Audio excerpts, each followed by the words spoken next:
3CR, Renarto Cornett, good morning, mate. Good morning, how are you? I'm good, mate. You there, Renarto? Yes, I am. I'm having a shocker this morning, mate. I've got you now. Okay. We just had Benny Pike on. We give you a bit of a chat. Now, what did you say there, Renarto? No, I just said old Benny, like to talk old Benny. We had a good chat. Now, what a great career you had. The Mad Croatian, they called you, or do we call Bob Mirovic that? No, that was Bob Mirovic. That was Bob Mirovic? Mate, you're a bloody damn good amateur fighter and professional fighter. A lot of fighters are better at one or the other, but you were pretty darn good at both of them, mate. You represented in the Olympics, Commonwealth Games. Where did it all begin for Renarto Cornett? Well, it began when I was about 15, just turning 15 in Woodridge in Queensland. And, I just went over to what's called the local gym. I thought, I'm a pretty scrawny. I was only about 50 kilos back then. Pretty scrawny. I thought I better go learn how to defend myself. And I took it up. And, mate, the guys I met at my gym, my first gym was at Woodridge PCYC. And, mate, you wouldn't believe how many champions come out of that gym. Really? Who was the trainer there? Johnny Williams. Yeah, okay. And I'll give you a couple of names. Scarlet Tango, earlier Tango, Chris Israel, Alan Warren, Gordon Willis. Jeez, mate, what a star-studded lineup. Few of them, mate, yeah. A lot of them become Australian champions. And yourself, Renarto, you ended up having how many amateur fights did you have? Because you were one of our best amateurs I've seen, mate. I mean, I would say I can't remember exactly, but roughly about 154 fights I think I had. Now, come on, Renarto, if you forget how many amateurs and pros you had, you could be getting a tad punchy, so you got to remember. Well, mate, I actually think that to myself sometimes. No, you're speaking all right. It's old age, mate. It's old age. I always say it's just old age catching up to me. So we'll blame the old age. You had over 150? Yeah, I think it was about 154, 155 amateur fights. Yeah. How many New South Wales and Aussie titles did you win? Three Australian titles in the amateur days, and as a professional, I won the Australian title. I lost it once, and that was I retired for a little while. Yeah. And then I fought Craig Peavy. I came back, but I didn't train very hard. Do I have to? I didn't really want to fight at that time, but they sort of forced me into doing it, and I trained for about 4 weeks after having a 6-month layoff. And, I got myself fit enough, but I just wasn't, strong enough, you know what I mean? Yeah, you and Craig Peavy, we jumped the gun a bit there. I was going to go back to the amateur career. Well, let's go back to the amateur career. How many Commonwealth Games and Olympics did you go to? No, well, I went to the 1984 Olympic Games. Yep, okay. I tried out for the Commonwealth Games in Queensland. Yep. But I got beat by Shane Knox, to tell you the truth. Yep, what a fighter he was. We had a bit of a war, and fair enough, he was from Queensland at that time. We had a bit of a war, and he come on top of me, and he got the gong, so I ended up missing out in the Commonwealth Games there. Yeah. How far did you get in the Los Angeles Olympics, mate? Mate, that was one of my work. That was one of my how would I say it? I had 3 fights at the Olympic Games. I won all 3 fights. Yeah. And first time in history they tried a jury decision. Oh, yeah. And the jury overturned it and gave it to my opponent. Here we go again. And I end up missing out in what's called at least the bronze medal for that. Corruption at its best. Pure. Worked hard and trained hard for that fight, and all blown because of some stupid rule. And they overturned those. They don't use them jury decisions anymore anyway. It's a non. Is that the same? I mean, tell us who was at that games with you. It was you, Jeff Fennick. Yeah, me, Jeff Fennick, Jeff Harding. Oh, what a team! What a team! Yeah, me, Jeff. Yeah, we had a good crew back. Who else, Renarto? Sorry, I cut in there. Mate, to tell you the truth, I've had mate, I haven't thought about it for such a long time. I can't even remember. Yeah, right. Was that the same Olympics where Jeff Fennick got the jury overturned his decision too against that? Yeah, it was the same one. The same one. God. Me and Jeff Fennick had the same. They didn't like us Aussies, did they, mate? They didn't. Well, you know what I think it is? Because we were so far down, out of the picture. Yeah. They just thought, oh well, I think these other guys are what's called go a little bit better. And Pernod Whitaker won my the gold medal. Did he? Wow. Mm. So you nearly, I was one fight away from fighting him. Wow, golly. See, this is interesting getting you blokes on after all these years. You don't know these. Yeah. I mean, well, you know, like mate, when you think about how many times I've travelled the world and different countries and stuff like that, and you know what, I loved every minute of it, you know. Yeah, I bet you did. You went in a few World Cups as well? Two world titles I've fought for in the amateurs. How'd you go? Same thing. I was called tough fights, lost on split decision. Yeah. You know, you can't win when you're fighting other countries. Who was you? You can, but you gotta can't. do it the hard way, you know. Even if you knock them out, they try and revive them and get them up. Exactly. Who was your trainer during the amateur career, mate? My trainer was, well, in the amateur days, I started off with Johnny Williams. Yep. From Queensland.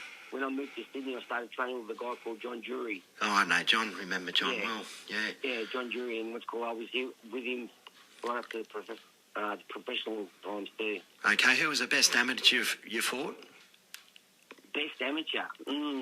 I would say probably Shane Knox. Shane Knox? Tough as nails. Out of all the world, you fought on the world scene. Isn't that good? You're right here in your backyard. I'm not surprised either. Yeah, but you know what? I say that in a personal reason because me and Shane Knox, we travelled the world a fair few times together.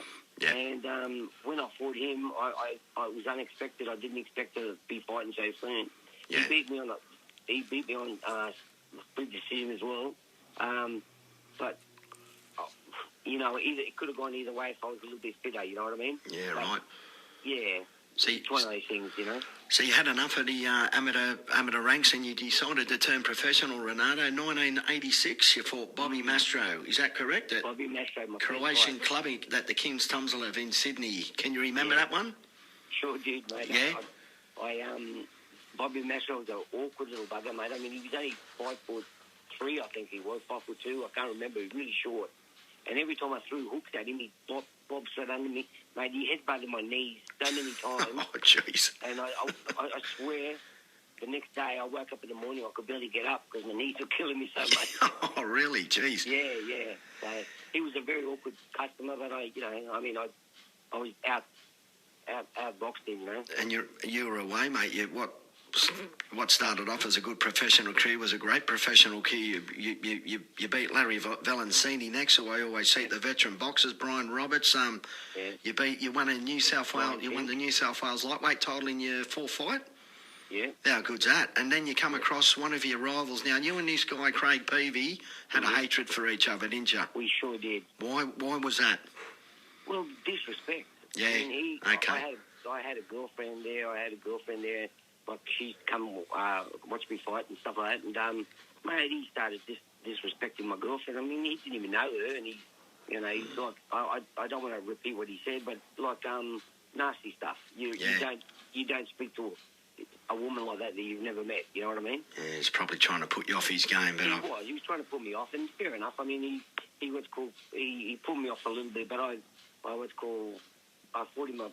Like, I actually fought him 3 times, that guy. I thought it was 4 times. No, 3. 3 times. That was at the Horden, that first one you fought him in 87. Yeah. Was that the main event? That must have been a big card, Horden Pavilion. Oh, no, it wasn't the main event. I think Jeff Hardy was the main event. Okay. Yeah. And you went on and you fought Percy Israel. You beat Stephen Assang. You're on a roll, mate. You kept winning and winning. Some tough fights, man. I fought some really tough fights. You beat some good boys. Gary Clark, Tony Miller in Sydney. Yeah. I'm just going through your record here. It's good to have your record up. I'm glad you got it there because I haven't. Mate, you won an Australian super featherweight title. I think I was on the undercard. Parramatta Leagues Club. It was on Sky Channel. That's you fought right. Peavy again. That must have been sweet victory. You beat Craig Peavy. That was my last. I think that's when I knocked him out on. You won by TKO, yeah. TKO. I was on the undercard. I fought Les Fear. He was making his pro debut. That's it. I remember that. Yeah. Now, good day. I was a second. God, I got a good memory now. I was a second bout. I've had a draw with Les Fear and Freddie. Remember Freddie, my trainer? Yeah. He said, I want you to sit down and watch this main event. You're going to end up fighting these blokes one day. And I went, you're kidding, and I'm watching you. I remember this. Fought out all class. I thought, geez, are you kidding me, Fred? going to fight one of these blokes one day. He said to me, have a good look at him. And I ended up fighting Peavy. But then the next fight again, you fought Peavy in a rematch and he got you in my backyard at Reesby Workers Club for the Australian Super Featherweight title, majority decision. What happened there? What happened there, Renardo? Didn't train hard enough? I'll tell you what it was. I fought him. That fight was probably about 3 months after we fought the first time. I can't remember the date exactly. I'll tell you the date of 1991, the 22nd of February. Yeah, well, what it was, I thought to myself, well, you know what? I've been training. I train. When I train, I lose I shredded probably about 4 or 5 kilos every time I train for a fight, you know. Yeah. And what happened for this fight? I fought Craig Peavy. I had the win. Everything was good.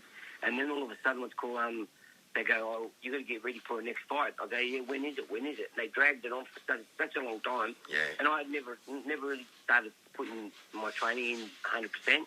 And mate, I tell you what, I regret what's called doing it because I end up. I go, come on, when's this fight coming? They go, oh, you got the fight. It's coming in 2 weeks' time. Mate, I hadn't even started training yet. You were one of the toughest trainers I've ever seen. You know, you talk about the Jeff Phoenix, how hard he trained. You were right up there with him, Renardo, when you trained. I remember. Mate, I used to run like a gazelle, mate. I used to do the 5K running, and I'd time myself every time I run. I'd beat it by 30 seconds, beat it by a minute. Yeah. You know, I'd always try to beat myself, and that's how I trained. Yeah, you got to do that because you're out there on your own at 5 o'clock in the morning, and you got to compete with something, and that's a clock. That's it. So that's how I've done it. So after that, you fought Pulo Sugar Ray. You won. You didn't lose too many, mate. You kept winning and winning. You're running the Peavy again.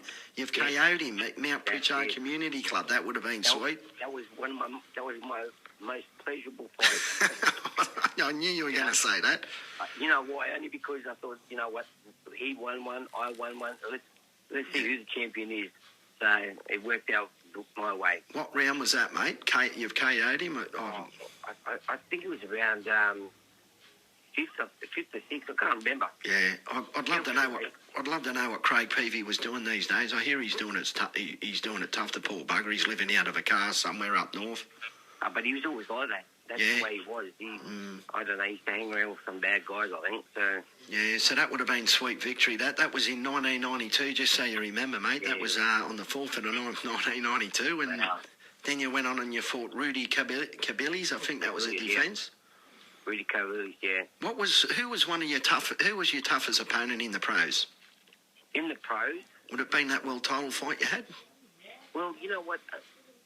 I wouldn't say it was the toughest, but Spadafora was very awkward. He was a southpaw. Yeah.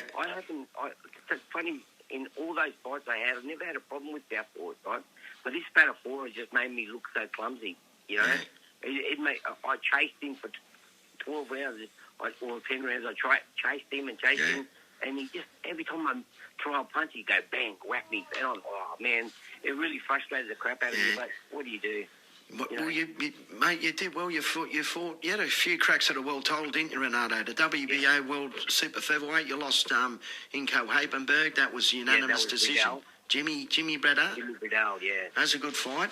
Yeah. I remember that one. Then you come back home and you fought at Parramatta. You fought at Bankstown. Bankstown again, Parramatta. Then you fought Lincoln Stewart in Sydney for the vacant IBF. That was one of my.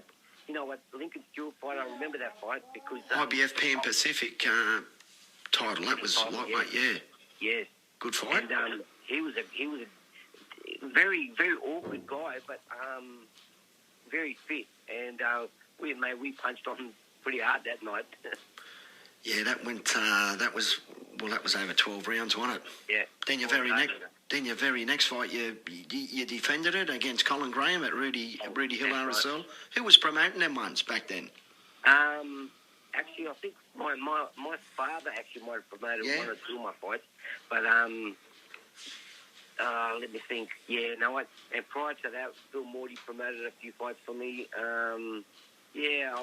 Marty Rain, Marty Rain, he promoted you. Yeah, he signed you up too, didn't he, Marty Rain? Yeah. Then you fought... Back then it was pretty hard. There weren't too many promoters back then. No. I mean, you had the small ones for the small fights and stuff like that. There was a few of them around. But for the bigger fights, there weren't too many promoters That's fine. No, there's a